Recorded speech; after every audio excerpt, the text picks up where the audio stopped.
Halo guys, selamat bertemu kembali di Akur Channel. Kali ini Mimin akan menceritakan kelanjutan Donghua Nine Sons Martial Guard bagian ke-124. Namun tak bosan-bosannya Mimin ingin mengucapkan maaf yang sebesar-besarnya, dikarenakan untuk video dan alur cerita tidak sama, jadi untuk videonya, hanya sebagai bumbu pemanis saja ya guys. Baiklah, supaya tidak berbasa-basi lebih lama lagi, langsung aja kita terobos ke ceritanya. Pada episode sebelumnya, diceritakan di dataran tengah, murid sekte angin ilahi dengan sombong merayakan kabar kematian Ye Yunfei dan bersiap kembali ke wilayah timur untuk menghancurkan sekte Tianyuan serta keluarga Ye. Berita itu membuat banyak sekte dan klan bangkit membalas dendam, menyerang sekutu Ye Yunfei hingga sekte Tianyuan terpojok dan dikepung 5 kekuatan besar. Sementara itu Ye Yunfei yang sebenarnya masih hidup sedang kembali ke wilayah timur dengan kereta hijau. Di perjalanan ia menyelamatkan sebuah kota dari serangan iblis kuno. Saat markas sekte Tianyuan hampir dihancurkan dan pengkhianatan terjadi di dalamnya, Ye Yunfei diam-diam tiba, melihat penderitaan sektenya, dan dengan kemarahan besar bersiap memulai pembantaian. Pada saat ini, kemudian suasana berubah secara tiba-tiba. Jeritan kesakitan mulai terdengar di seluruh area. Penduduk lembah obat ilahi mulai memegangi kepala mereka dan menjerit kesakitan, berguling-guling di tanah, tangisan mereka melengking, seolah-olah dalam kesakitan yang luar biasa. Pemandangan itu terjadi begitu mendadak sehingga banyak orang tidak sempat bereaksi. Di kejauhan, Ye Yunfei duduk bersila dengan tenang, mengendalikan pedang jiwa surgawi dengan kekuatan jiwanya. Wajahnya tetap tenang, tetapi kekuatan tak terlihat terus menyebar dari dirinya.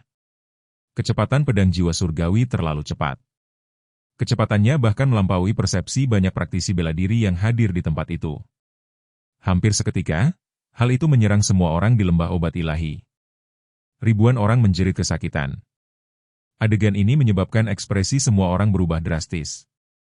Banyak wajah yang awalnya dipenuhi kesombongan kini berubah menjadi pucat dan tegang. Tidak ada yang tahu apa yang terjadi. Di antara para ahli yang menyaksikan pemandangan itu, banyak yang diam-diam berspekulasi bahwa mungkin seseorang menggunakan seni bela diri kekuatan jiwa untuk menyerang orang-orang dari lembah pengobatan ilahi ini. Namun, kemampuan untuk melepaskan teknik bela diri kekuatan jiwa secara diam-diam dan menyerang ribuan orang sekaligus sungguh terlalu berlebihan. Bahkan bagi banyak ahli berpengalaman, hal itu terasa hampir mustahil. Ekspresi patriark lembah obat ilahi berubah drastis. Dia bergegas ke sisi seorang anggota berpangkat tinggi dari lembah obat ilahi yang menggeliat kesakitan di tanah, mengangkatnya, lalu menggunakan kekuatan jiwanya untuk memeriksa lautan jiwa anggota berpangkat tinggi tersebut. Namun, pejabat tinggi ini mengayunkan kakinya dan langsung meninggal dunia. Di kejauhan, Ye Yunfei hanya bergumam pelan di dalam hatinya, menyebut bahwa ini adalah klan Chen. Begitu dia selesai berbicara, sebuah jeritan keras yang menyedihkan tiba-tiba terdengar. Seorang prajurit dari klan Chen mengeluarkan jeritan keras yang menyedihkan. Kemudian, satu persatu, para prajurit klan Chen mulai menjerit kesakitan, dan mereka terus berjatuhan dari udara, menghantam tanah seperti pangsit yang dijatuhkan ke dalam panci. Kali ini, lebih dari 1.000 orang dari klan Chen datang. Beberapa saat kemudian, selain 2 ahli alam pendirian fondasi, lebih dari 1.000 anggota klan Chen lainnya jatuh ke tanah, memegangi kepala mereka dan menjerit kesakitan. 2 ahli alam pendirian fondasi dari klan Chen mengubah ekspresi mereka secara drastis dan bergegas untuk memeriksa anggota klan yang berguling-guling di tanah. Mereka menemukan bahwa jiwa orang-orang ini mengalami luka parah, dan luka itu tidak dapat disembuhkan. Keduanya terkejut dan marah. Mereka meraung keras sambil menuntut untuk mengetahui siapa yang melakukan ini, siapa yang berani menyentuh klan Chen mereka. Namun, tidak ada yang menjawab. Mereka tidak mungkin tahu siapa pelakunya. Di kejauhan, Ye Yunfei kembali bergumam pelan. Kali ini ia menyebut bahwa klan Xiao telah tiba. Meskipun nadanya tenang, di dalamnya terkandung niat membunuh yang mengerikan. Feng Yunjue berdiri di samping, mengamati semua ini, dan dipenuhi kekaguman. Dalam hatinya ia merasa metode sang guru sungguh menakjubkan. Meskipun dia adalah seorang ahli di alam buah surga, dia tahu bahwa bahkan dia pun akan kesulitan untuk mencapainya. Hal ini karena pedang jiwa surgawi yang dikultivasikan Ye Yunfei adalah keterampilan bela diri kekuatan jiwa tingkat sangat tinggi. Tidak ada satupun di benua Tianxuan. Sementara itu di markas besar sekte Tianyuan, perubahan lain kembali terjadi. Para prajurit klan Xiao mulai menjerit kesakitan saat mereka jatuh dari udara ke tanah. Beberapa saat kemudian, semua prajurit klan Xiao jatuh ke tanah, memegangi kepala mereka dan menjerit kesakitan. Hanya tersisa 2 ahli di bidang pendirian yayasan. Kedua ahli itu juga mulai meraung, menuntut untuk mengetahui siapa yang melakukan semua ini. Melihat pemandangan tersebut, banyak orang di sekitar merasa ngeri. Orang-orang mulai bertanya-tanya apa yang sebenarnya terjadi. Melihat orang-orang dari klan Chen dan Xiao jatuh ke tanah satu demi satu dalam kesakitan dan mati satu demi satu di lembah obat ilahi, semua orang di dekatnya merasakan hawa dingin menjalar di punggung mereka dan gemetar ketakutan. Tak satu pun musuh terlihat, namun semua pasukan dari ketiga faksi itu jatuh ke tanah sambil menjerit kesakitan, dan mati satu demi satu. Adegan ini sungguh aneh. Beberapa penonton bahkan mulai bertanya-tanya apakah itu mungkin ulah hantu. Banyak penonton yang ketakutan mulai merasa kaki mereka lemas dan beberapa bahkan mempertimbangkan untuk berbalik dan lari. Namun di tengah ketakutan itu, para eksekutif puncak dari Luohai Trading Company justru sangat antusias. Di dalam lautan jiwa mereka terdapat pembatasan jiwa yang ditanamkan oleh Ye Yunfei, yang memungkinkan mereka untuk secara samar-samar merasakan aura Ye Yunfei. Karena itu mereka tahu bahwa Tuan Muda Ye telah kembali. Ren Xuantang dan Tetua Wu sama-sama sangat senang. Ren Xuantang kemudian mendekati Tetua Ren dan Ye Tianpeng dan berbicara dengan suara rendah, menenangkan mereka bahwa mereka akan baik-baik saja. Tetua Ren, Si Zongyang, dan Ye Tianpeng dipenuhi keterkejutan dan keraguan. Mereka meminta penjelasan kepada Ren Xuantang mengenai apa yang sebenarnya sedang terjadi. Namun mereka diminta untuk tidak bertanya untuk sekarang. Tetua Wu hanya mengatakan bahwa bagaimanapun juga mereka sekarang aman, dan nanti mereka akan mengerti. Pada saat itu tidak ada yang menyadari bahwa bayangan samar sedang mengintai di samping anggota keluarga Ye seperti gumpalan asap ilusi. Huang Xiang telah tiba. Melihat ekspresi gembira di wajah Ren Xuantang dan Tetua Wu, Patriar Lembah Obat Ilahi tiba-tiba menyadari sebuah kemungkinan yang mengejutkan. Ia teringat bahwa seseorang pernah mati dan bangkit kembali di wilayah timur sebelumnya. Ia mulai berpikir bahwa tampaknya Lembah Obat Ilahi telah membuat pilihan yang salah, sementara perusahaan perdagangan Luohai telah membuat pilihan yang tepat. Patriar Lembah Obat Ilahi memejamkan matanya erat-erat dengan ekspresi kesakitan. Dia tahu bahwa konsekuensi dari membuat pilihan yang salah akan sangat menghancurkan. Pada saat itu, sebagian besar penduduk lembah Shenyao sudah meninggal. Namun kejadian belum berhenti.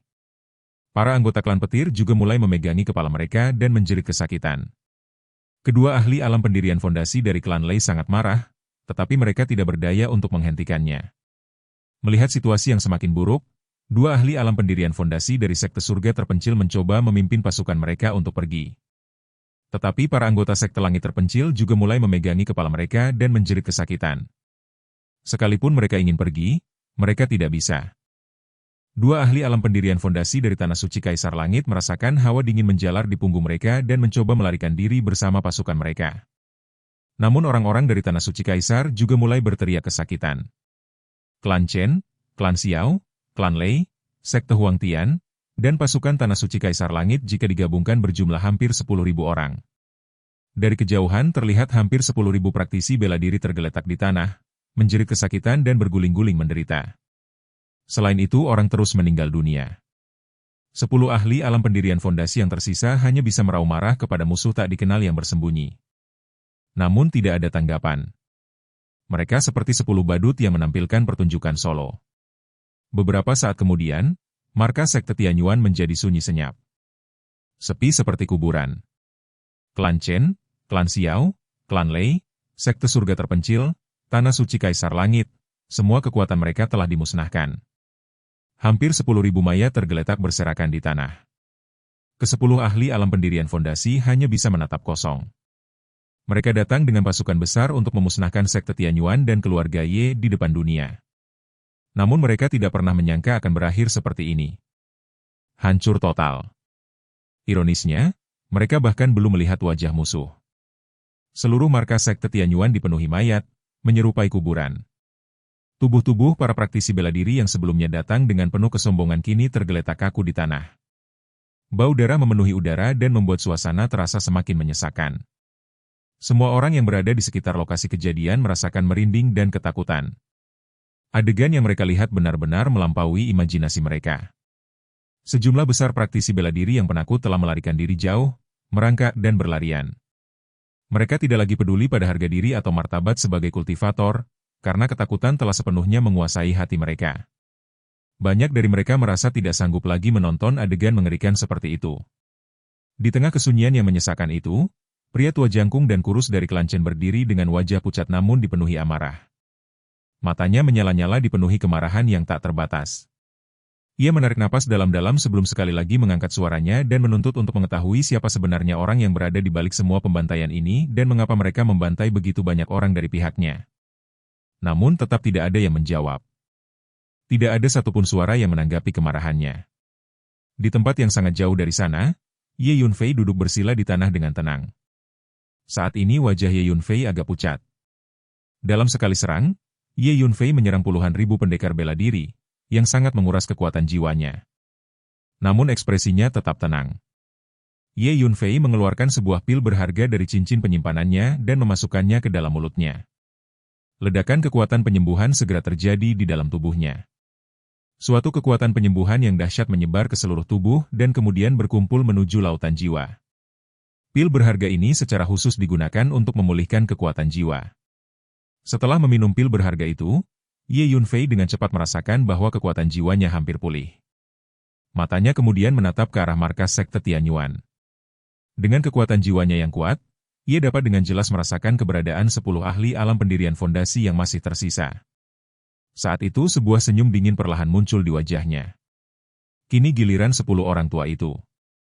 Momen berikutnya, sesuatu yang tidak terlihat kembali bergerak.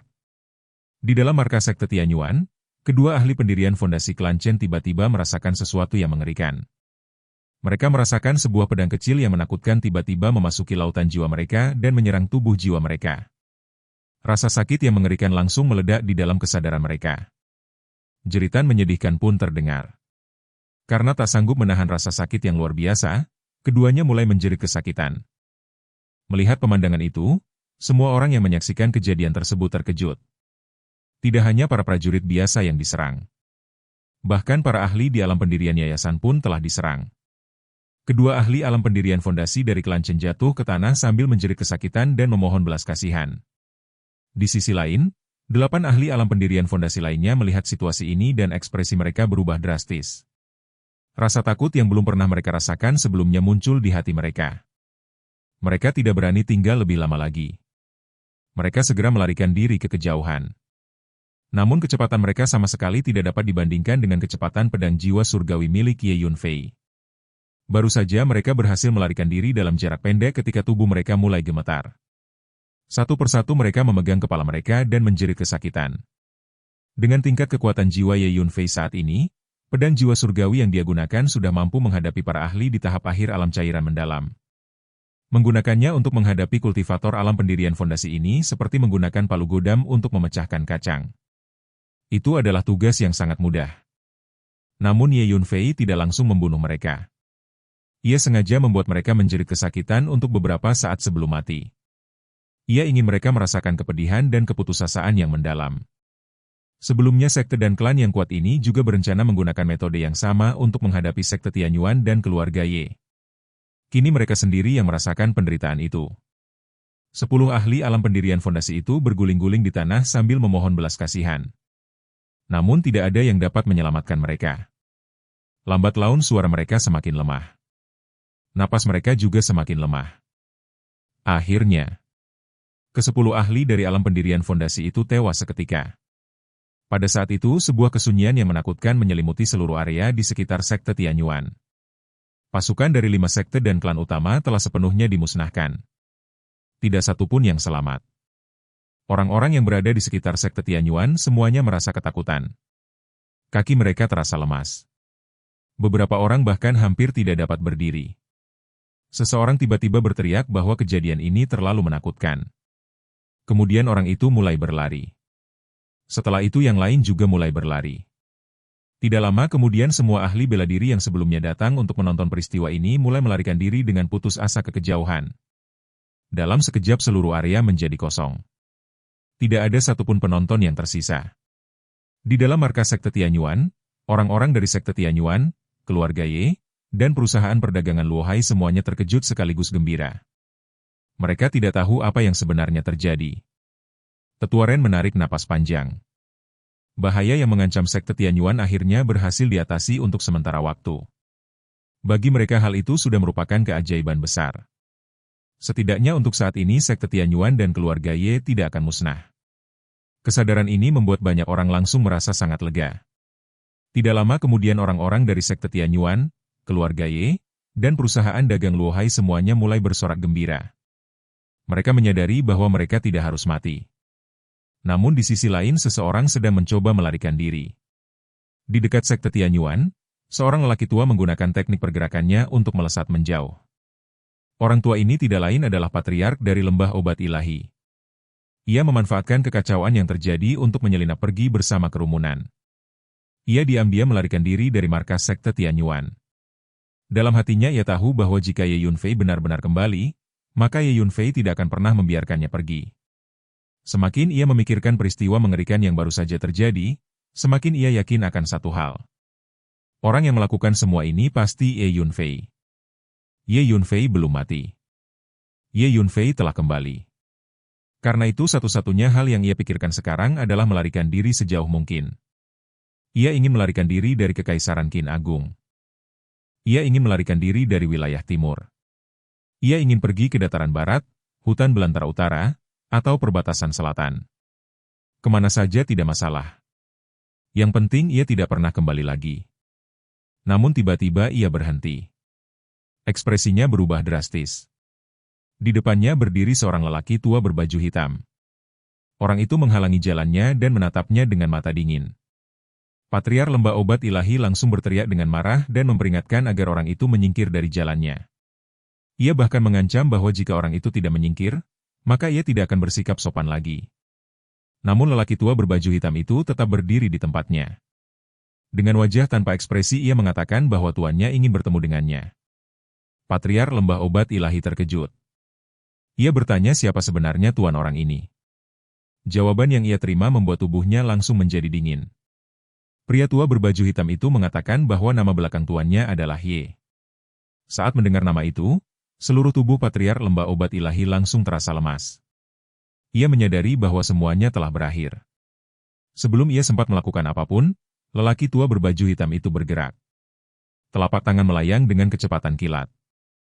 Patriark lembah obat ilahi bahkan tidak mampu menghindar. Ia langsung pingsan setelah menerima pukulan itu. Pria tua berbaju hitam itu tidak lain adalah Feng Yunjue. Feng Yunjue mengangkat tubuh Patriark lembah obat ilahi yang tidak sadarkan diri lalu menghilang dengan cepat.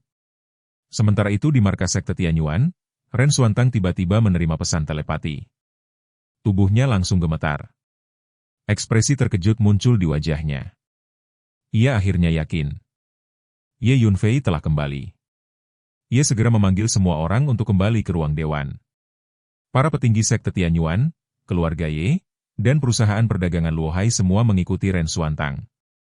Tidak lama kemudian mereka semua tiba di ruang dewan. Saat mereka masuk, mereka melihat seorang pemuda duduk di dalam ruangan sambil tersenyum kepada mereka. Pemuda itu tidak lain adalah Ye Yunfei.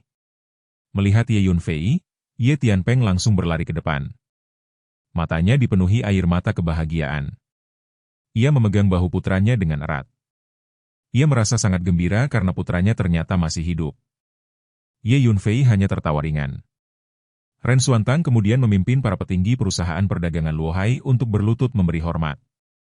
Tetua Ren yang melihat Ye Yunfei berdiri di sana dengan sehat hampir tidak mampu menahan emosinya. Ia menghela napas panjang dengan lega. Bukan hanya Tetua Ren. Semua orang di ruangan itu juga menghela napas lega.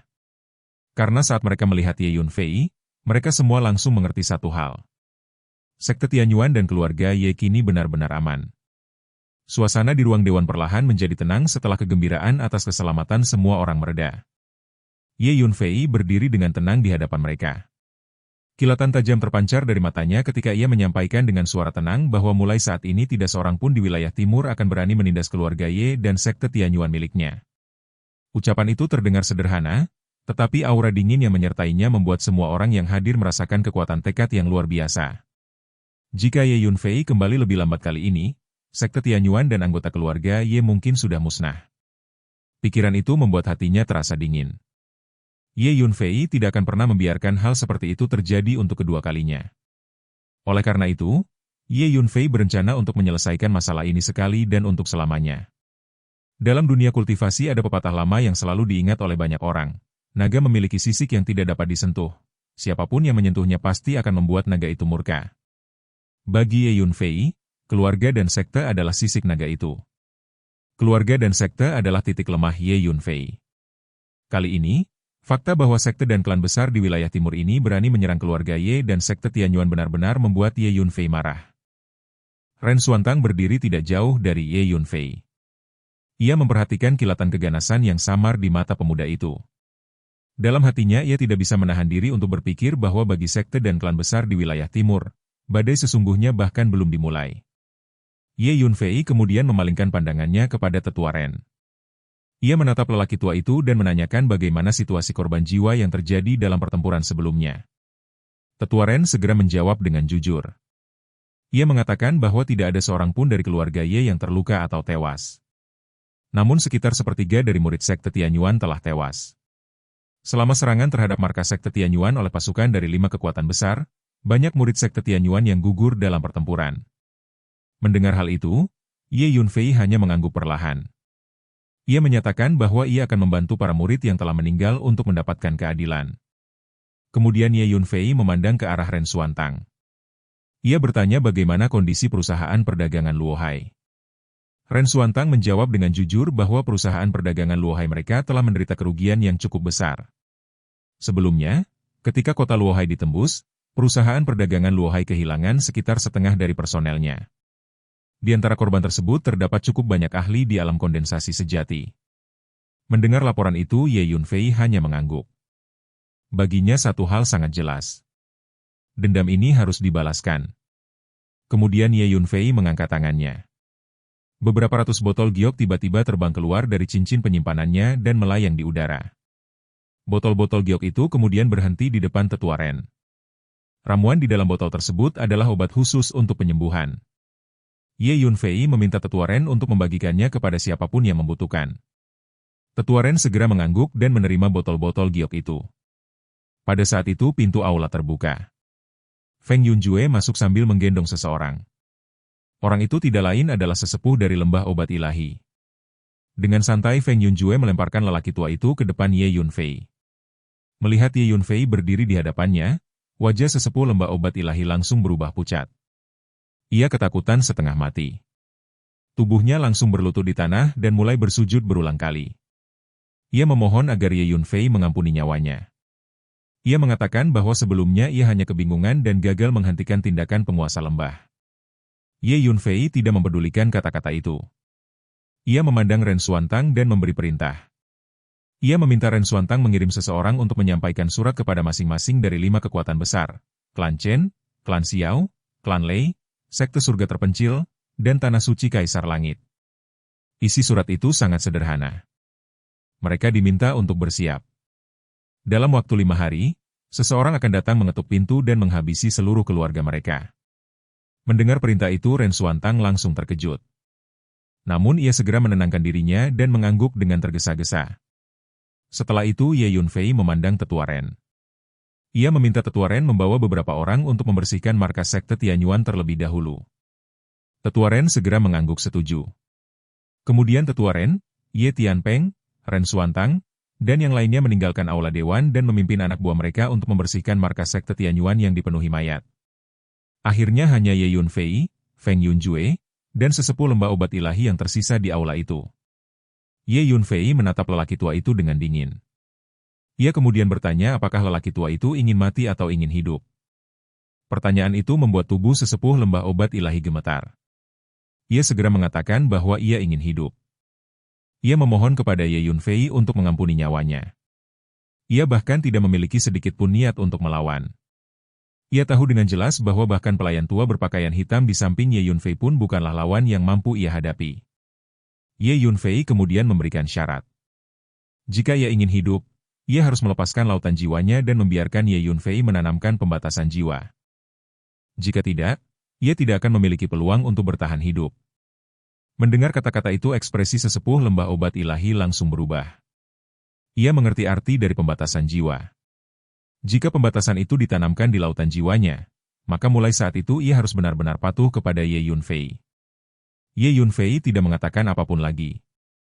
Ia hanya menutup matanya dengan ekspresi dingin. Suasana di aula menjadi sangat sunyi. Setelah waktu yang cukup lama berlalu, sesepuh lembah obat ilahi akhirnya mengangguk dengan susah payah. Ia mengatakan bahwa ia bersedia. Ia tahu bahwa ia tidak memiliki pilihan lain. Kemudian ia sepenuhnya membuka lautan jiwanya. Ye Yunfei dengan tenang menanamkan pembatasan jiwa di dalam lautan jiwa lelaki tua itu. Setelah semuanya selesai, Patriar Lembah Obat Ilahi membungkuk dengan hormat kepada Ye Yunfei. Mulai saat itu hidupnya berada sepenuhnya di tangan Ye Yunfei. Ia tidak berani sedikit pun berkhianat. Beberapa hari kemudian, peristiwa yang terjadi di markas sekte Tianyuan menyebar dengan kecepatan luar biasa ke seluruh wilayah timur. Kabar itu seperti bom yang dijatuhkan ke tengah kerumunan. Seluruh wilayah timur diliputi rasa takut. Kali ini 5 sekte dan klan utama membawa hampir 10.000 orang. Mereka dipimpin oleh 10 ahli di alam pendirian fondasi. Mereka memasuki markas sekte Tianyuan bersama-sama. Namun hasilnya sungguh tak terbayangkan. Seluruh pasukan mereka musnah. Tidak satu pun yang selamat. Bahkan 10 ahli alam pendirian fondasi itu pun tidak mampu melarikan diri hidup-hidup. Yang paling mengerikan adalah tidak ada seorang pun yang tahu siapa yang melakukan pembantaian itu. Kabar ini membuat seluruh wilayah timur gempar. Banyak orang merasa peristiwa itu terlalu menakutkan dan sulit dipercaya. Di berbagai tempat orang mulai berspekulasi. Mereka bertanya-tanya siapa yang melakukan semua itu. Beberapa orang bahkan mengatakan bahwa para saksi mata tidak melihat satupun musuh menampakkan wajahnya. Namun pasukan dari 5 kekuatan besar itu jatuh ke tanah satu demi satu sambil berteriak kesakitan sebelum akhirnya mati. Banyak orang mulai berpikir keras. Di wilayah timur tampaknya tidak ada ahli yang memiliki kemampuan yang begitu menakutkan. Beberapa orang kemudian mengemukakan kemungkinan lain. Mereka berspekulasi bahwa mungkin seorang master dari Akademi Penjaga yang melakukan semua itu. Pendapat ini segera menimbulkan kehebohan. Banyak orang merasa bahwa hanya para ahli dari Akademi Penjaga yang mungkin memiliki kemampuan seperti itu. Beberapa orang bahkan mengingat bahwa sebelumnya Akademi Penjaga pernah mengeluarkan perintah perlindungan untuk keluarga Ye dan sekte Tianyuan. Pada akhirnya sebagian besar praktisi bela diri di wilayah timur percaya bahwa para ahli dari Akademi Penjaga yang melakukan semua itu. Beberapa orang hanya bisa menghela napas. Mereka merasa bahwa meskipun Ye Yunfei sudah mati, orang-orangnya masih tidak dapat disentuh. Namun pada hari yang sama, raungan kemarahan terdengar dari markas besar 5 kekuatan utama. Klan Chen, Klan Xiao, Klan Lei, Sekte Surga Terpencil, dan Tanah Suci Kaisar Langit. Setelah menerima kabar tersebut, para pemimpin dari kelima kekuatan besar itu semuanya sangat marah. Kerugian mereka terlalu besar. Selain kehilangan ribuan orang, mereka juga kehilangan 2 ahli alam pendirian fondasi di setiap faksi. Sebagai contoh, Klan Chen hanya memiliki 6 kultivator alam pendirian fondasi. Kini 2 di antaranya telah mati. Di markas Klan Chen, seorang pengurus bergegas menemui kepala klan. Ia membawa sebuah slip giok di tangannya. Slip giok itu adalah sebuah surat yang ditujukan langsung kepada kepala klan. Ketika slip giok itu dibuka, sebuah suara keluar dari dalamnya. Suara itu menyampaikan pesan yang sangat sederhana. Dalam waktu 5 hari seseorang akan datang ke rumah mereka untuk membasmi Klan Chen. Mereka diminta bersiap. Mendengar pesan itu, semua anggota berpangkat tinggi dari Klan Chen langsung tercengang.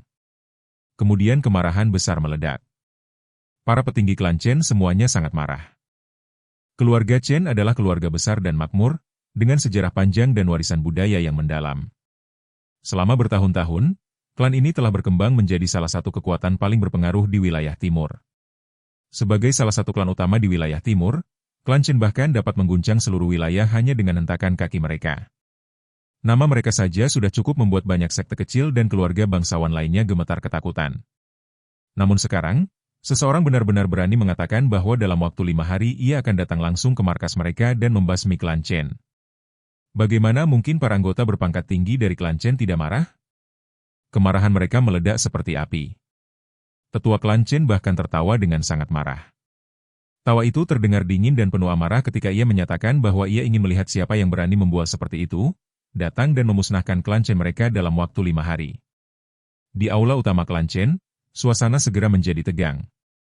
Salah satu tetua segera menyarankan kepada kepala klan agar segera memberikan perintah untuk memanggil kembali semua anggota Klan Chen yang sedang berada di luar, sehingga mereka bisa kembali dan menjaga markas besar. Namun di antara para tetua itu ada seseorang yang terlihat jauh lebih berhati-hati. Ia mengangkat sebuah kemungkinan yang membuat sebagian orang berpikir sejenak. Ia bertanya apakah insiden di markas sekte Tianyuan mungkin disebabkan oleh para ahli dari Akademi Penjaga. Kemudian ia menyampaikan kemungkinan lain yang lebih mengkhawatirkan, mungkinkah pihak yang sekarang mengancam akan memusnahkan klan Chen juga berasal dari Akademi Penjaga? Jika benar demikian, situasinya jelas akan menjadi jauh lebih rumit. Namun kepala klan Chen segera menggelengkan kepala. Ia dengan tenang menyatakan bahwa ia tidak yakin apakah insiden di markas sekte Tianyuan memang disebabkan oleh Akademi Penjaga.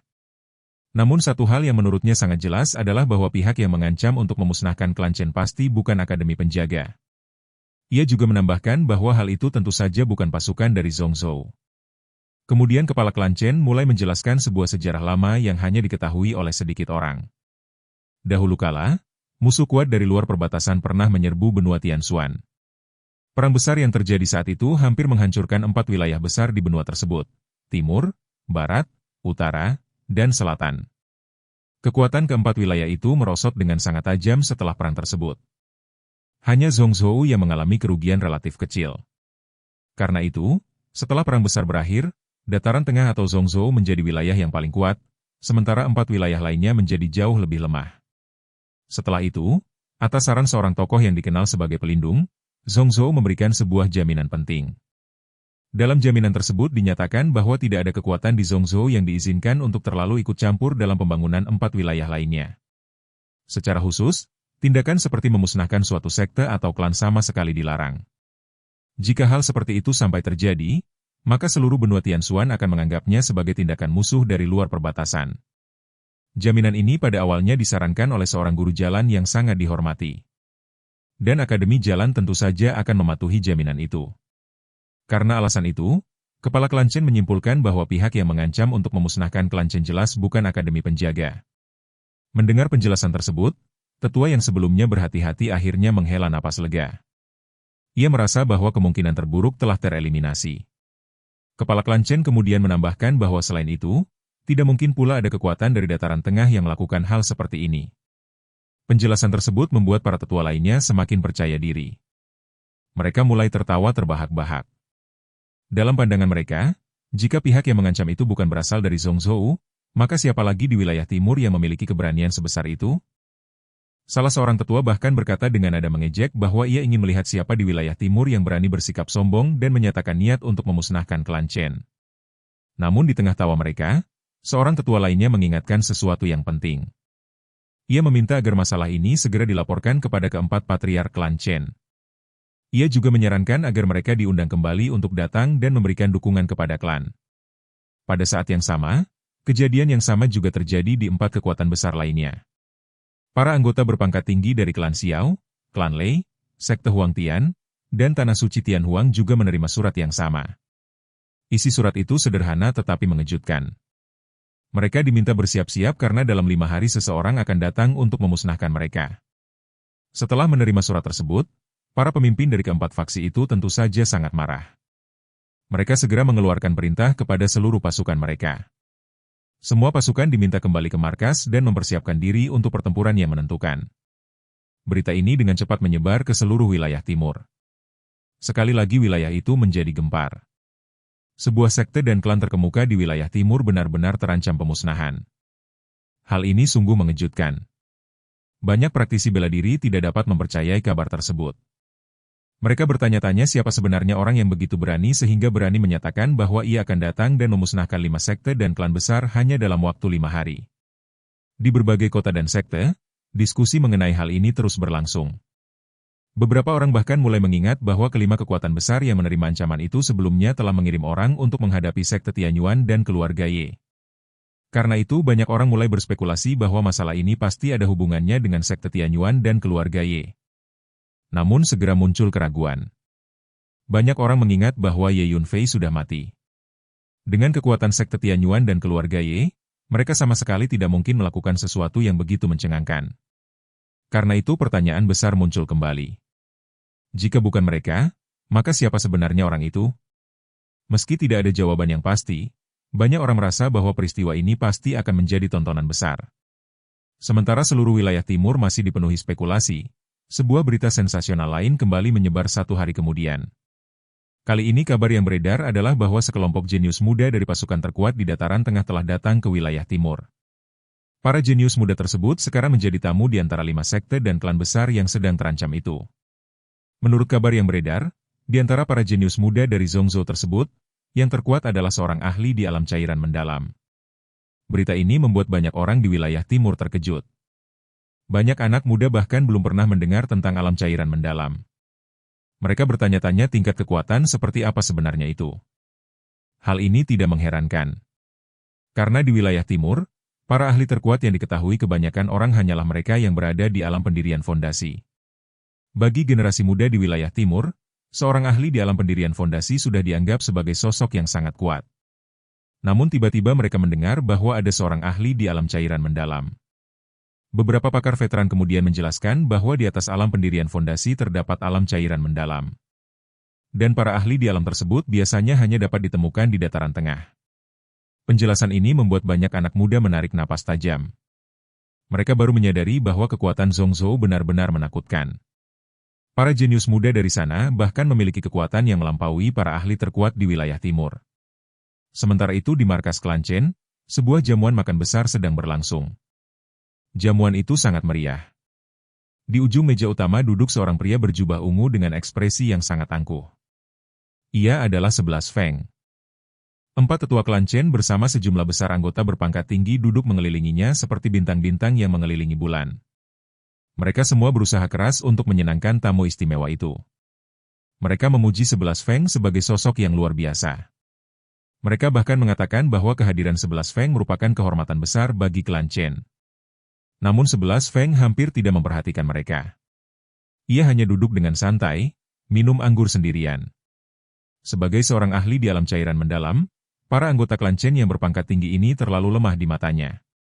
Bagi 11 Feng, mereka tidak lebih dari sekumpulan semut. Ia sama sekali tidak tertarik untuk memberi perhatian kepada sekumpulan semut. Sebenarnya, jika bukan karena beberapa murid sekte angin ilahi dari klan Chen yang terus-menerus mengundangnya, ia bahkan tidak akan datang ke tempat ini. Pada saat itu seorang tetua klan Chen memerintahkan agar hadiah yang telah disiapkan oleh klan Chen segera dibawa keluar. Tetua agung klan Chen kemudian maju ke depan. Di kedua tangannya terdapat lebih dari selusin cincin spasial. Ia dengan hormat mempersembahkan cincin-cincin itu kepada 11 Feng.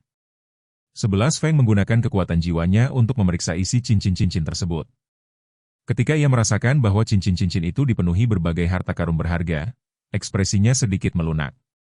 Hadiah itu benar-benar membuatnya cukup puas. Akhirnya sebuah senyum muncul di wajahnya. Ia mengatakan bahwa ia tidak akan bersikap sopan lagi. Kemudian ia menyesap anggur dari gelasnya dan bertanya dengan santai tentang kabar bahwa seseorang mengancam akan datang memusnahkan klan Chen dalam waktu 5 hari. Seorang tetua klan Chen segera mengangguk dan menjelaskan bahwa mereka juga penasaran siapa orang bodoh yang begitu sombong hingga berani mengancam klan Chen. 11 Feng hanya mengangguk ringan. Ia menyatakan bahwa ia akan tetap berada di klan Chen untuk melihat siapa sebenarnya orang yang berani datang untuk memusnahkan mereka. Mendengar kata-kata itu para anggota klan Chen langsung merasa sangat gembira.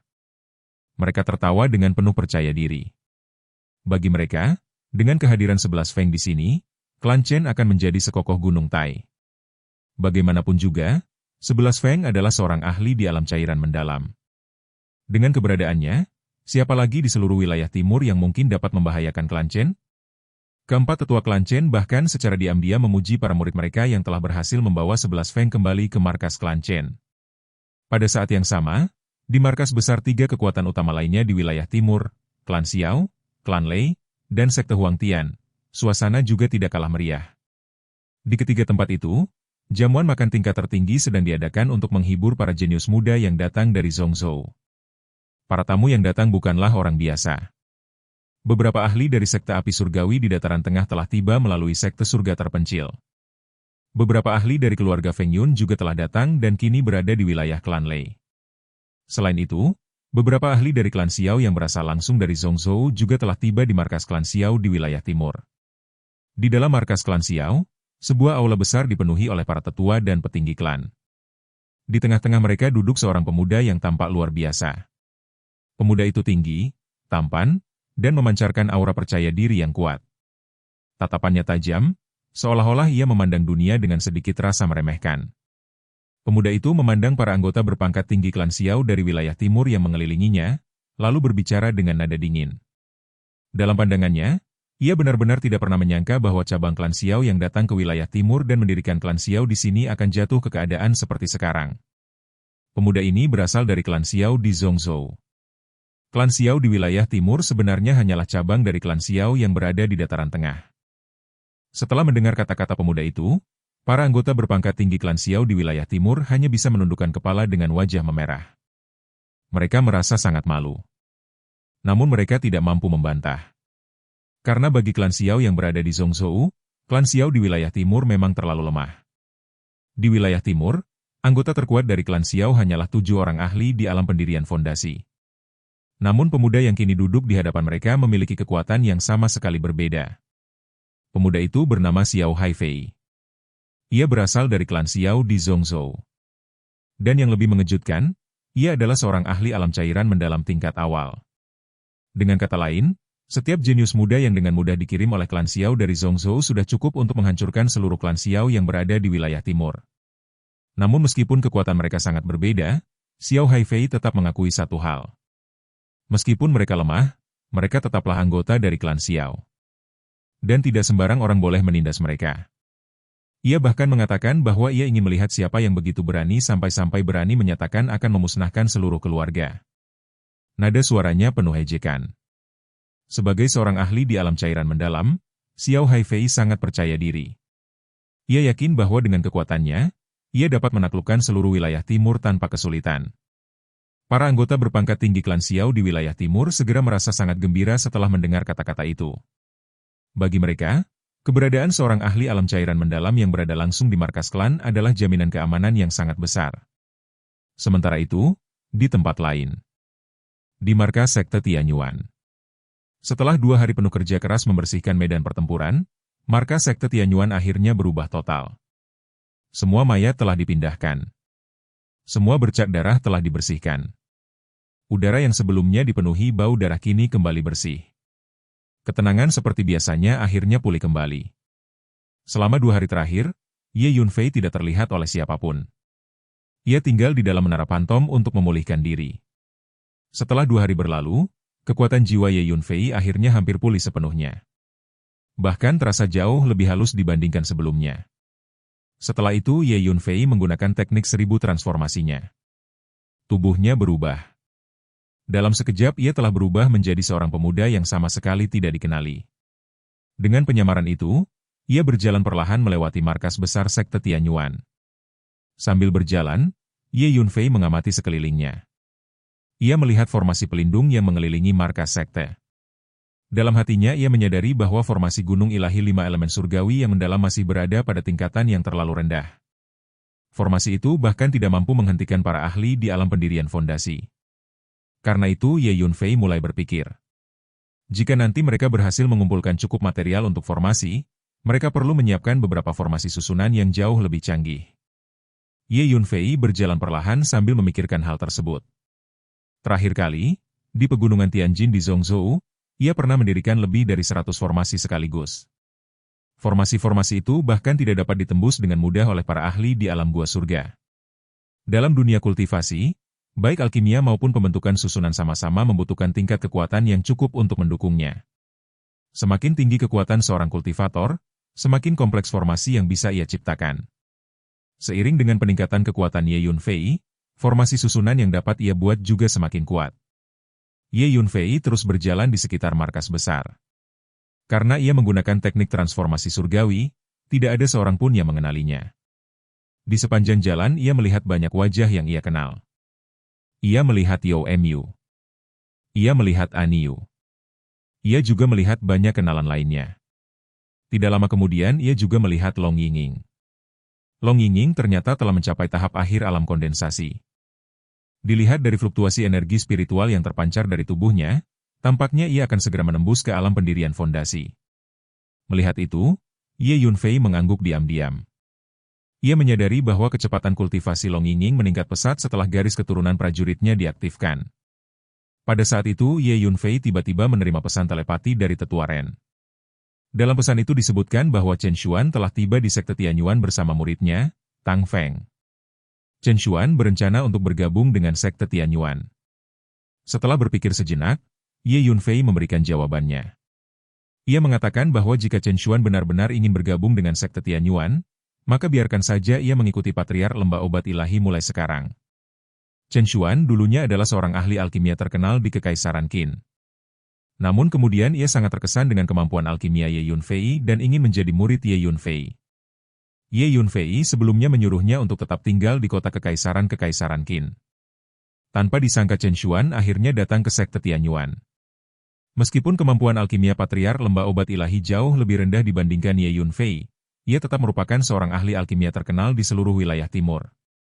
Bagi Chen Xuan, memiliki kesempatan untuk mengikuti Patriark Lembah Obat Ilahi sebenarnya sudah merupakan keberuntungan besar. Setelah menyelesaikan masalah itu, Ye Yunfei memandang ke arah luar markas sekte Tianyuan. Di wajahnya muncul senyum dingin. Ia merasa bahwa sudah waktunya untuk melakukan perjalanan ke 5 sekte dan klan utama tersebut. Setelah memberikan beberapa nasihat kepada tetua Ren dan ayahnya, Ye Yunfei diam-diam meninggalkan markas sekte Tianyuan bersama Feng Yunjue. Target pertama mereka sangat jelas. Klan Chen. Di langit wilayah timur, seekor kuda iblis berwarna merah menyala menarik sebuah kereta hijau yang melaju dengan cepat menuju markas klan Chen. Setengah hari kemudian, kereta itu berhenti. Ye Yunfei turun dari kereta. Di hadapannya berdiri sebuah kota besar. Itulah kota Chen. Di dalam kota Chen terdapat sebuah kota lain. Dan kota di dalam kota itu adalah markas besar klan Chen. Saat ini sebuah formasi besar sedang melindungi markas klan Chen. Formasi itu telah diaktifkan selama beberapa hari terakhir. Meskipun para pemimpin klan Chen tidak percaya bahwa siapapun di wilayah timur benar-benar berani datang dan memusnahkan mereka, mereka tetap mengambil semua tindakan pencegahan yang diperlukan. Ye Yunfei melepaskan kekuatan jiwanya. Ia merasakan seluruh struktur formasi perlindungan klan Chen. Beberapa saat kemudian ia tersenyum tipis. Dalam waktu singkat Ye Yunfei telah mempelajari formasi besar itu secara menyeluruh. Meskipun formasi ini jauh lebih maju dibandingkan formasi Gunung Ilahi 5 Elemen Tianxuan yang ada di sekte Tianyuan. Namun di mata Ye Yunfei, formasi itu sama sekali tidak berarti. Ia segera mengaktifkan jubah bayangan surgawi. Kecepatan geraknya meningkat hingga mencapai puncak. Dalam satu langkah saja ia sudah tiba di tepi formasi besar. Dengan lambaian tangannya, ia mengucapkan beberapa mantra. Kemudian ia melangkah masuk ke dalam formasi tersebut. Feng Yunjue mengikuti tepat di belakangnya. Keduanya dengan mudah memasuki formasi perlindungan klan Chen. Kecepatan mereka terlalu cepat. Meskipun banyak penjaga yang berpatroli di sekitar kota Chen, tidak seorang pun yang dapat mendeteksi mereka. Terutama di sekitar formasi pelindung klan, banyak anggota elit klan Chen berjaga dengan sangat ketat. Namun dengan kekuatan Ye Yunfei saat ini, ditambah efek jubah bayangan surgawi yang meningkatkan kecepatannya hingga 10 kali lipat, para prajurit biasa sama sekali tidak mampu melihatnya dengan mata telanjang. Kecuali jika seorang ahli di alam cairan mendalam atau lebih tinggi hadir di tempat itu. Adapun Feng Yunjue, sebagai seorang master di alam gua surga, kecepatannya tentu saja jauh lebih cepat lagi. Namun pada saat mereka melewati formasi itu, seorang penjaga tiba-tiba mengerutkan kening. Ia merasa seperti melihat 2 bayangan melintas di dekatnya. Ia bertanya kepada penjaga lain apakah mereka melihat hal yang sama. Namun penjaga lain hanya tertawa. Mereka mengatakan bahwa mungkin ia sedang berhalusinasi. Beberapa bahkan bercanda bahwa di siang bolong ia mungkin sedang melihat hantu. Penjaga itu akhirnya hanya tersenyum canggung dan berkata bahwa mungkin ia memang hanya berhalusinasi. Sementara itu di dalam markas klan Chen. Di ruang sidang dewan. Para petinggi klan Chen sedang berkumpul dan membahas ancaman yang mereka terima. 2 hari telah berlalu sejak surat ancaman itu tiba. Namun sampai sekarang tidak terjadi apapun. Salah satu tetua bahkan berkata bahwa kemungkinan besar orang yang mengirim ancaman itu tidak akan berani datang lagi. Tetua lain menambahkan bahwa dengan keberadaan Tuan Muda 11 Feng di klan Chen, tidak ada seorang pun di seluruh wilayah timur yang berani membuat masalah di sini. Mereka bahkan mencibir bahwa siapapun yang berani datang berarti benar-benar tidak takut mati. Beberapa tetua lain bahkan menganggap seluruh kejadian ini hanyalah lelucon dari awal sampai akhir. Menurut mereka, bahkan tanpa 11 Feng pun tidak ada seorang pun di wilayah timur yang berani datang membuat masalah di gerbang klan Chen. Kepala klan Chen kemudian berbicara perlahan. Ia mengatakan bahwa yang benar-benar ingin ia ketahui sekarang adalah siapa sebenarnya yang melakukan pembantaian di markas sekte Tianyuan 2 hari yang lalu. Namun tepat pada saat itu sebuah suara tenang tiba-tiba terdengar di dalam aula. Suara itu bertanya siapa yang mengatakan bahwa tidak ada yang berani membuat masalah di klan Chen. Semua orang langsung terkejut. Mereka menoleh ke arah pintu. Di sana berdiri seorang pemuda yang perlahan berjalan masuk ke aula. Di belakangnya berdiri seorang pelayan tua berbaju hitam yang mengikutinya dengan tenang. Ketika pemuda itu melangkah masuk ke dalam aula, suasana yang sebelumnya tenang tiba-tiba berubah menjadi tegang. Seketika itu juga, semua anggota berpangkat tinggi dari klan Chen di aula tersebut tersentak. Wajah mereka menunjukkan berbagai ekspresi sekaligus, terkejut, marah, dan bingung. Hal ini bukan tanpa alasan. Perlu dicatat bahwa dalam 2 hari terakhir, pasukan pertahanan dan patroli di dalam dan di luar Chen Cheng setidaknya 10 kali lebih besar dari biasanya. Bukan hanya itu. Formasi perlindungan klan juga selalu diaktifkan tanpa henti. Di mata para pejabat tinggi klan Chen, kekuatan pertahanan seperti itu bagaikan tong besi yang tertutup rapat, sehingga bahkan seekor lalat pun akan sangat sulit untuk masuk tanpa diketahui. Namun kenyataan di depan mereka membuat semua orang tercengang. Kedua orang yang tiba-tiba muncul ini seolah-olah datang dari udara kosong, menerobos masuk dengan sangat mudah, seakan-akan mereka berjalan di tempat terbuka tanpa penghalang sedikit pun. Karena Ye Yunfei menggunakan teknik 1000 transformasi, tidak satupun anggota berpangkat tinggi klan Chen yang mengenali identitasnya. Mereka hanya melihat seorang pemuda asing yang berjalan perlahan dengan sikap tenang. Ye Yunfei berjalan perlahan memasuki aula dengan tangan di belakang punggungnya. Langkahnya santai. Wajahnya tenang. Namun kata-kata yang ia ucapkan membuat seluruh aula langsung meledak dalam kemarahan. Ia dengan santai menyatakan bahwa ia datang ke sini untuk memusnahkan seluruh keluarga mereka. Begitu mendengar hal itu, para anggota berpangkat tinggi dari klan Chen langsung murka. Dalam sekejap, suara deru langkah terdengar di dalam aula. Para anggota berpangkat tinggi dari klan Chen bergegas maju dari berbagai arah dan langsung mengepung Ye Yunfei dan Feng Yunjue. Aura energi spiritual memenuhi ruangan. Beberapa orang bahkan langsung bersiap untuk menyerang.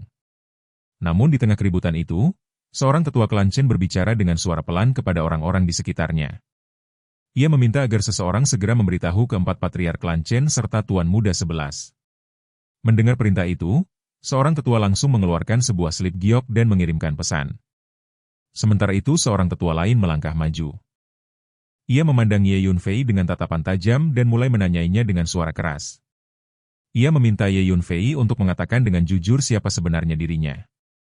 Menurutnya, pemuda yang masih begitu muda ini tidak mungkin berani memprovokasi klan Chen tanpa alasan. Ia bahkan bertanya apakah ada seseorang di belakang Ye Yunfei yang menyuruhnya melakukan hal ini.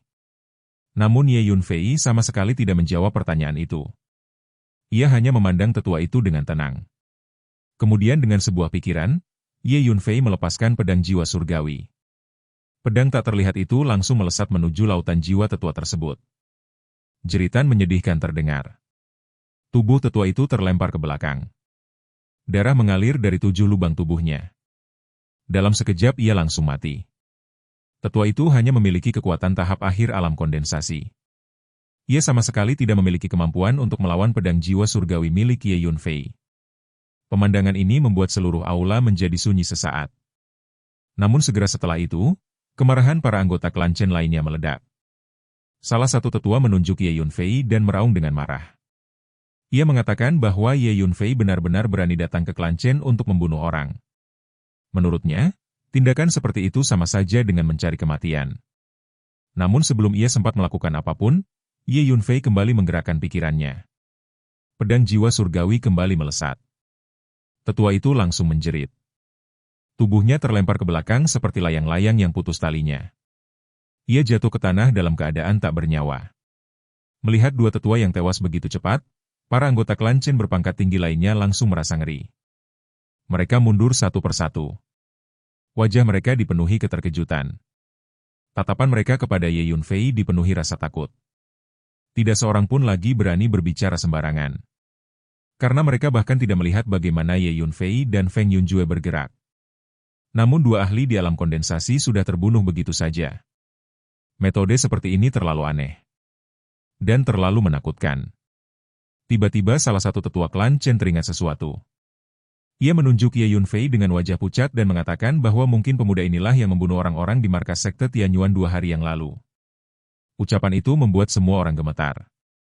Karena jumlah korban yang tewas di sekte Tianyuan 2 hari lalu hampir sama dengan jumlah orang yang baru saja mati di hadapan mereka. Pemuda menakutkan di depan mereka ini kemungkinan besar adalah pelaku pembantaian itu. Pada saat itu suara angin tiba-tiba terdengar. 4 orang tua dengan aura kuat bergegas masuk ke aula. Mereka adalah 4 patriark klan Chen. Begitu mereka melihat 2 mayat di dalam aula, kemarahan langsung memenuhi wajah mereka. Salah satu patriark yang paling pemarah langsung meraung dengan marah. Ia mengatakan bahwa pemuda itu berani datang ke klan Chen untuk membunuh orang. Ia bersumpah bahwa pemuda itu harus mati. Tanpa menunggu lebih lama lagi, ia melangkah maju dan langsung menyerang. Ia melayangkan sebuah pukulan ke arah Ye Yunfei. Pada saat yang sama, seekor ular piton berwarna cian muncul dari tubuhnya. Ular piton itu melilit lengannya dan memancarkan tekanan energi yang sangat kuat. Namun Ye Yunfei tetap berdiri di tempatnya. Tangannya masih berada di belakang punggungnya. Ia bahkan tidak mencoba menghindar. Seolah-olah ia sama sekali tidak melihat serangan itu. Pada saat itu Feng Yunjue melangkah maju. Aura energi yang sangat mengerikan langsung meledak dari tubuhnya dan menyelimuti seluruh aula. Gelombang tekanan itu membuat semua orang di dalam aula langsung terpental ke belakang. Sebelum patriark itu sempat mendekat, Feng Yunjue sudah mengangkat tangannya. Sebuah tamparan sederhana dilayangkan. Tubuh patriark itu langsung hancur. Ia berubah menjadi gumpalan kabut darah yang menghilang tertiup angin. Pemandangan ini membuat seluruh anggota klan Chen terpaku. Mata mereka membelalak. Satu tamparan saja sudah cukup untuk menghancurkan seorang ahli alam pendirian fondasi. Metode seperti itu bahkan belum pernah mereka lihat sebelumnya. Bahkan 3 patriark lain yang juga berada di alam pendirian fondasi tidak lagi berani melangkah maju. Pada saat itu sebuah suara tiba-tiba terdengar dari pintu aula. Seorang pemuda berjubah ungu berjalan masuk dengan ekspresi angkuh. Tangannya berada di belakang punggungnya. Ia berjalan dengan tenang seolah-olah semua yang terjadi di ruangan itu tidak berarti apa-apa. Di belakangnya mengikuti 4 anggota klan Chen. Para ahli klan Chen langsung menunjukkan ekspresi gembira. Karena orang yang datang tidak lain adalah 11 Feng. Tuan muda 11 telah tiba. Salah satu patriark klan Chen segera menunjuk ke arah Ye Yunfei dan Feng Yunjue. Ia mengatakan bahwa kedua orang inilah yang mengaku ingin memusnahkan klan Chen. Kemunculan 11 Feng langsung mengembalikan kepercayaan diri para anggota klan Chen. Karena 11 Feng bukan hanya berasal dari sekte besar di Zhongzhou. Ia juga merupakan seorang ahli di alam cairan mendalam. Salah satu anggota klan Chen bahkan melangkah maju dan menunjuk Ye Yunfei serta Feng Yunjue. Ia dengan keras memerintahkan mereka untuk mendengarkan dengan baik. Ia memperkenalkan 11 Feng sebagai seorang jenius dari sekte angin ilahi di Zhongzhou. Ia juga mengatakan bahwa mereka berempat adalah murid dari sekte angin ilahi. Kemudian ia memerintahkan Ye Yunfei dan Feng Yunjue untuk segera berlutut dan bersujud kepada 11 Feng. Jika tidak, mereka harus menanggung akibatnya. Sekte angin ilahi adalah kekuatan besar di dataran tengah. Para muridnya dihormati dimanapun mereka pergi. Tidak ada yang berani menyinggung mereka. Namun Ye Yunfei hanya memandang mereka dengan dingin. Ia bahkan mengenali 4 anggota klan Chen itu. Ia pernah melihat mereka sebelumnya di Akademi Penjaga. Ia mengetahui bahwa mereka dulunya adalah murid senior Akademi Penjaga. Dengan nada dingin ia menyatakan bahwa Akademi Penjaga telah menghabiskan sumber daya yang tak terhitung jumlahnya untuk melatih mereka. Namun mereka justru mengkhianati Akademi dan melarikan diri ke sekte angin ilahi. Menurut Ye Yunfei, tindakan mereka bahkan lebih buruk daripada babi dan anjing. Mendengar kata-kata itu, keempat orang itu langsung marah. Salah satu dari mereka bahkan meraung bahwa Akademi Penjaga sudah mengalami kemunduran dan tidak akan bertahan lama. Menurut mereka bergabung dengan sekte angin ilahi adalah keputusan yang benar. Mereka menyebutnya meninggalkan kegelapan dan berpaling kepada cahaya. Pada saat itu 11 Feng memandang Ye Yunfei dengan tatapan tajam. Ia merasa pemuda ini terlalu berani. Menurutnya, berani bersikap lancang di hadapannya hanya memiliki satu akhir. Kematian. Namun Ye Yunfei hanya berbicara dengan tenang. Ia memberi perintah sederhana. Ia memerintahkan Feng Yunjue untuk membunuhnya. Begitu perintah itu keluar, Feng Yunjue langsung bergerak. Dalam sekejap ia sudah tiba di depan 11 Feng. 11 Feng sangat marah. Ia mengeluarkan sebuah tombak ungu. Tombak itu menebas ke arah Feng Yunjue seperti naga ungu yang mengamuk. Namun Feng Yunjue tidak menghindar. Ia langsung menghadapi serangan itu dengan sebuah pukulan. Tombak ungu itu langsung patah menjadi dua. Pada saat yang sama tubuh 11 Feng hancur terkena pukulan. Ia terlempar ke belakang dan jatuh ke tanah seperti orang-orangan sawah yang rusak. 11 Feng mati seketika. Bagi Feng Yunjue yang merupakan master di alam gua surga, membunuh seorang kultivator alam cairan mendalam hanyalah perkara yang sangat mudah. Pemandangan ini membuat seluruh aula menjadi sunyi. Keempat murid sekte angin ilahi dari klan Chen bersama para petinggi klan Chen hanya bisa menatap dengan tidak percaya. Rasa dingin menjalar di punggung mereka. Membunuh seorang ahli alam cairan mendalam dengan satu pukulan. Apa arti kekuatan seperti itu? Orang-orang klan Chen kini benar-benar diliputi rasa takut yang mendalam.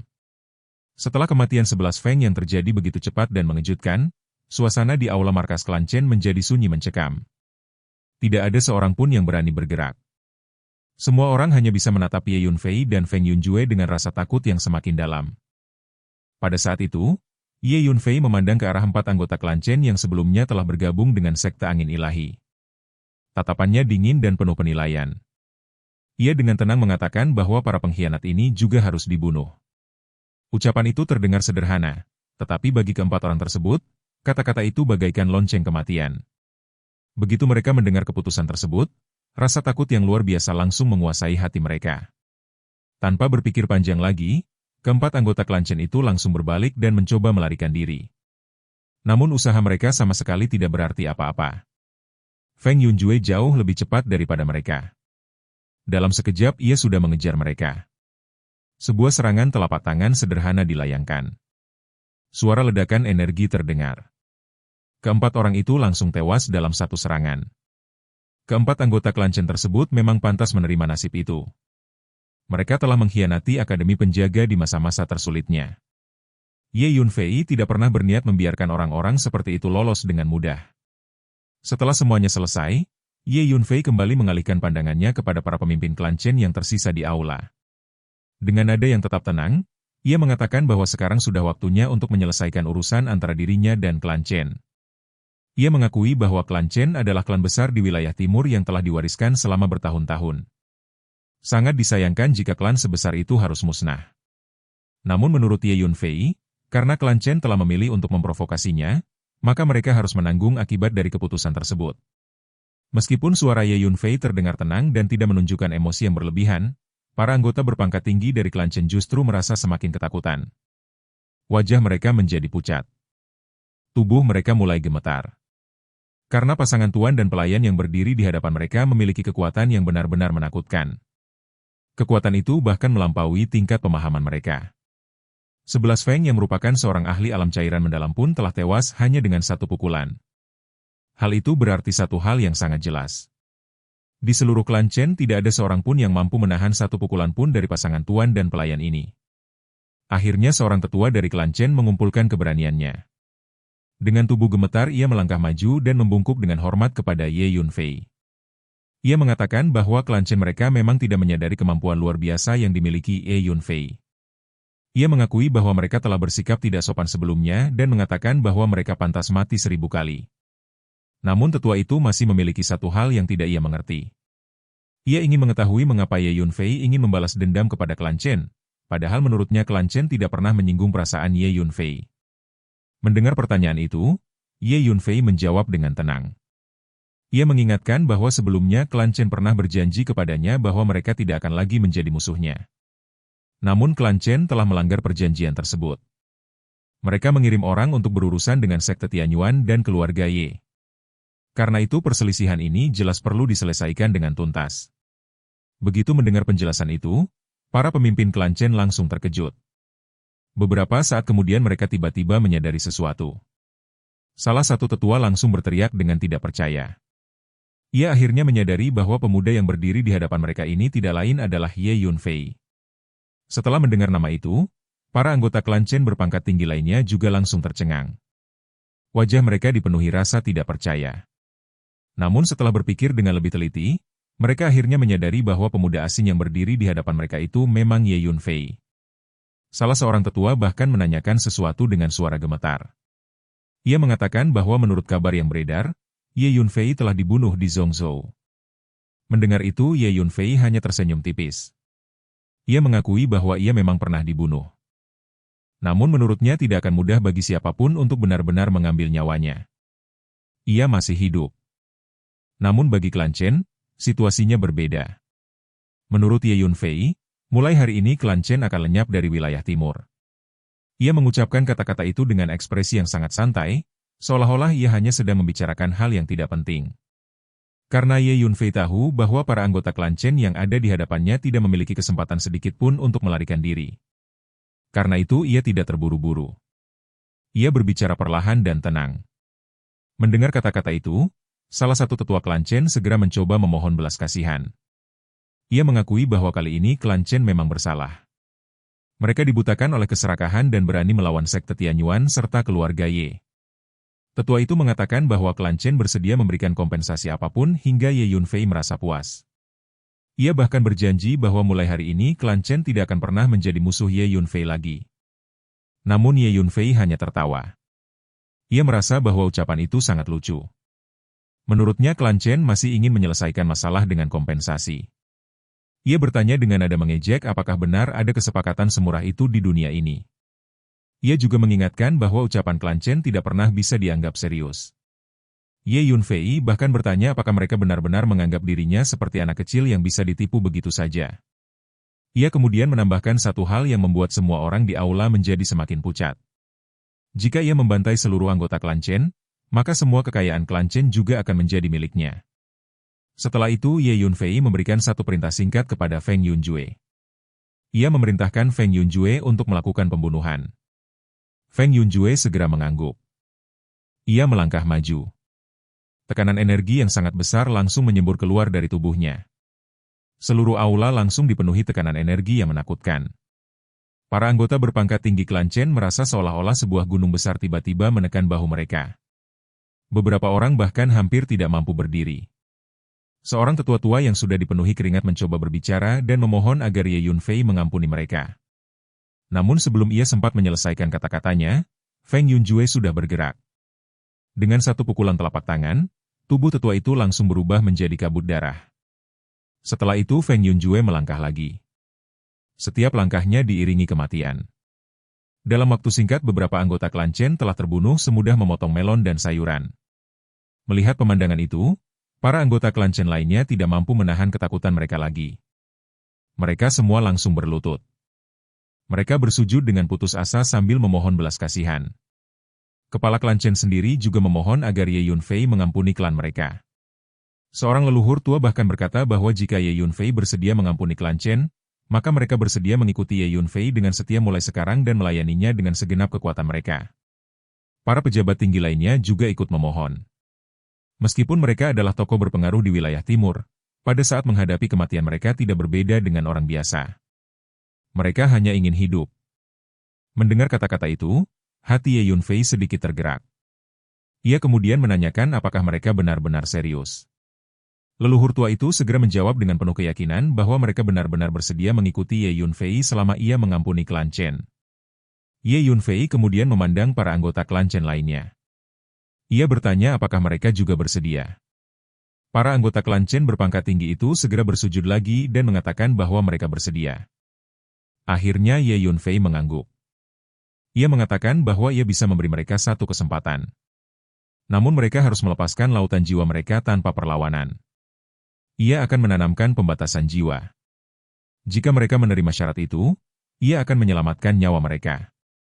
Setelah ragu sejenak, para anggota klan Chen akhirnya setuju. Mereka tahu bahwa ini adalah satu-satunya pilihan mereka. Selama setengah hari berikutnya, Ye Yunfei menanamkan pembatasan jiwa pada semua anggota berpangkat tinggi klan Chen. Mereka tidak berani melawan sedikit pun. Setelah semuanya selesai, mereka berdiri dengan hormat di hadapan Ye Yunfei dan menyebutnya sebagai pemilik. Ye Yunfei hanya mengangguk ringan.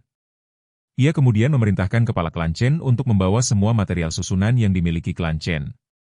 Selain itu, ia juga meminta semua ramuan spiritual dan obat-obatan berharga.